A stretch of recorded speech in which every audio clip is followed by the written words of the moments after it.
Good morning. This is John with wesleygospel.com.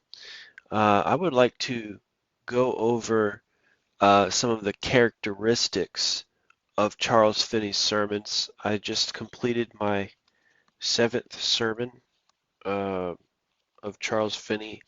I'm specifically going through his what are called his revival sermons right now. And you'd think that, oh, since he was a revivalist, that every single sermon of his was a revival sermon. Um, What exactly is a revival sermon? It's not an evangelistic sermon aimed at saving the lost. It's a sanctification sermon aimed at sanctifying people who already think that they're Christians and in church, but are usually in a backslidden condition. So the his main collection of revival sermons uh, were was published after he died. They were called Lectures to Professing Christians. Um, and and then some of the other books that were collected as revival sermons were called Sermons on the Way of Salvation and Sermons on Gospel Themes. Those were his three revival sermon books, but really, to be perfectly honest, everything that he preached was revival. So that's really what is revival according to Finney's ideas, his theology. It is a renewal of obedience to God. That's it. So you're going to find him always preaching obedience to God. He was a lordship salvation preacher. Um, and so the whole objective of Finney seems to be to turn people away from the two errors of antinomianism and universalism and turn people towards obeying the Bible. Those seem to be the main characteristics of all of his sermons. And of course, the reason why his preaching is so voluminous is because there are so many obedience related subjects in the Bible that can be built out with that aim in mind. Um, and another characteristic, like I just finished this collection called True Submission. And uh, what were the subjects dealt with? Firstly, true Christian character. Secondly, selfishness versus loving your neighbor. Thirdly, disinterested benevolence is the nature of submission to Christ. Fourthly, 1 Corinthians 13, being filled with the Holy Spirit, love. Lukewarmness versus being a Jesus freak, and not just not just going to church because of public opinion.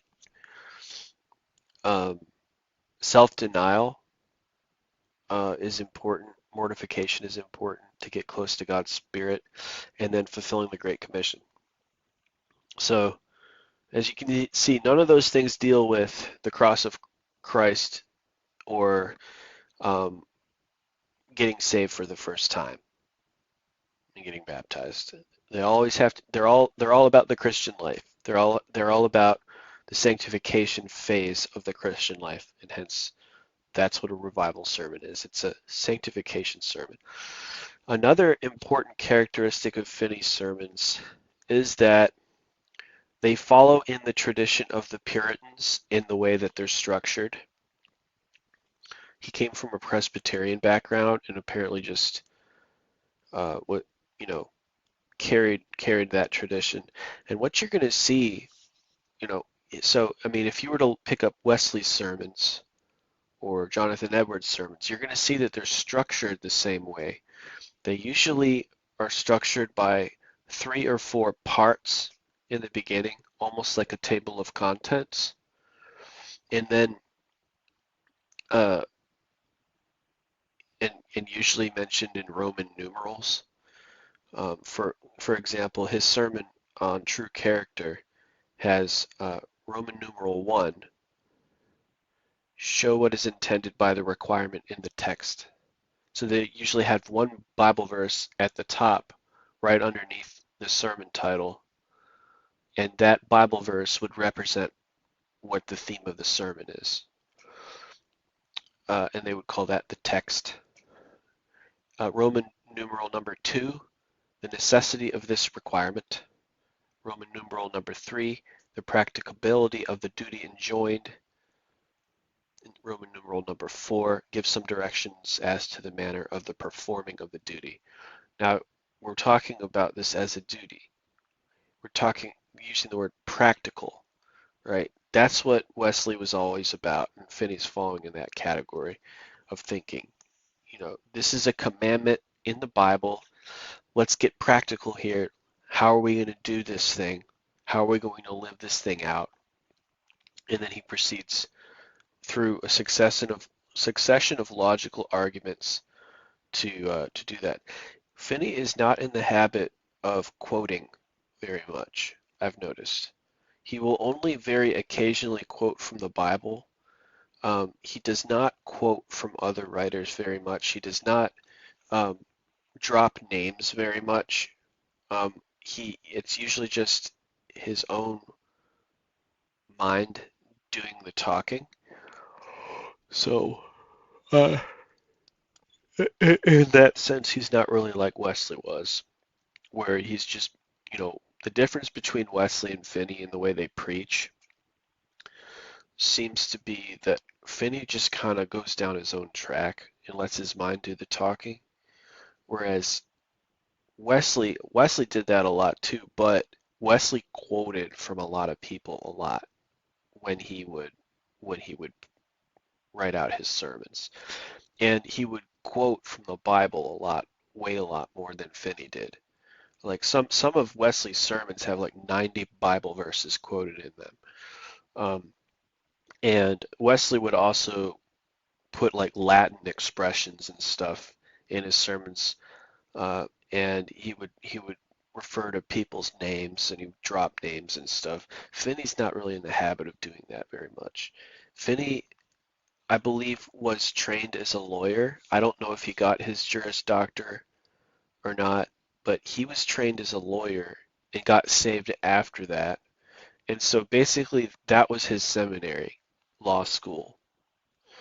And then he read some theology books along the way. I don't think he ever went to seminary. He just went to law school. That was it. So then he got saved, baptized in the Holy Spirit with an electrical force of liquid love, he said. And,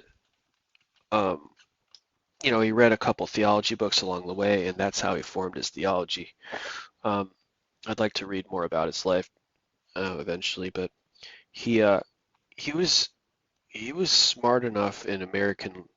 I mean, he's using American law basically when looking at the Bible. He's understanding his sermons through those two lenses. He's very logical. He's a very logical, lawyerly sort of a guy as he goes through. And each of his points, as he goes through the sermons, are sometimes, several paragraphs long. They're very lengthy. And that's the thing about Finney, the Puritans, Wesley, is that the sermons were long. If you've noticed, as I go through, most of these sermons are usually around an hour long, if not more. And so because they're an hour long, because they are aimed at obedience to God, because they are aimed at dismantling antinomianism and universalism, which are usually the primary theological heresies locked away in Christians' minds that keep them from wanting to obey God in biblical holiness. By the time all of these people are done listening to his hour-long sermon on obedience to God, they come under conviction. They come under conviction of their backsliding, and the result is Holy Spirit. People will start to have Holy Spirit experiences during this sort of preaching. And I know I've had a few myself already, um, reading through just these 7 sermons. So they bring deliverance from sin. And when I want to use that expression lightly, because when people use the word deliverance, they can get perfectionistic ideas about it. This isn't to say that there is no warfare against the world, the flesh, and the devil. This isn't to say that you still don't have to put on the full armor of God in Ephesians 6. But what it does mean is that if you are uh, addicted to sin of any type, this will break that mentality and get you into more of a Bible mindset, um, and get you into what I would call either A, personal revival, or B, a spiritual high. The mindset on the spirit cannot please God, but the mindset on the spirit is life and peace, right? And you're in Romans 8. Just after listening to a couple of sermons of his, you're in Romans 8. And you become obsessed with Jesus and God and the Bible. And you're a Jesus freak. And this is what happens to you when you listen to Finney's sermons. So when I said that they were most holy, I mean it. I really do mean it. And he's so clear in the way he speaks.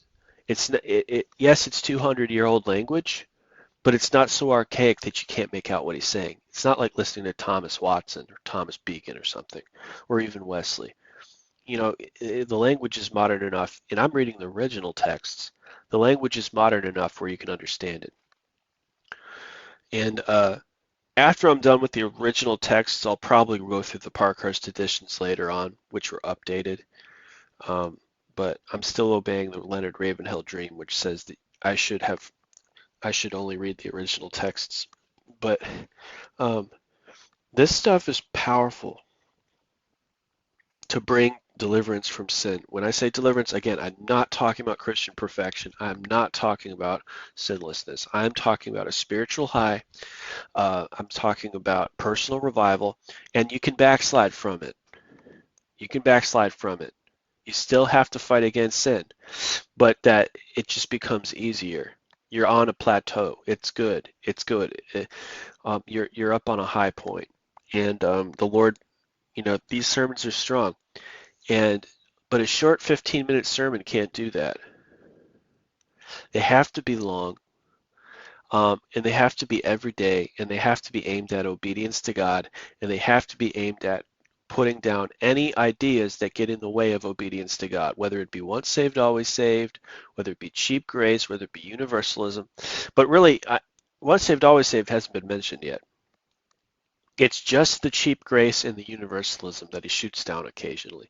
But 90% of what he's preaching is let's increase your obedience to God in this area, let's increase your obedience to God in this area. And when he focuses on obedience to God, it's not in a general sense. He focuses on one specific aspect of obedience to God at a time, and he'll spend an entire hour on that, drilling into that one area of obedience to God. So anyway, that's basically what Charles Finney's sermons are like. If a lot of people hail him as the great revivalist of America, and that's true, but they don't know anything further about the way he was. This is the way he was. And he was a Christian ethical philosopher. He was a preacher of righteousness. That's what he is. He's a preacher of righteousness. He's not a speculative Calvinist guy. He's not going to talk about past, present, and future and theoretical dispensations. No, he's a preacher of righteousness. That's what he is. That's the only thing that he is. And if you need deliverance from sin, you just read 7 Charles Finney sermons and you're going to be completely transformed.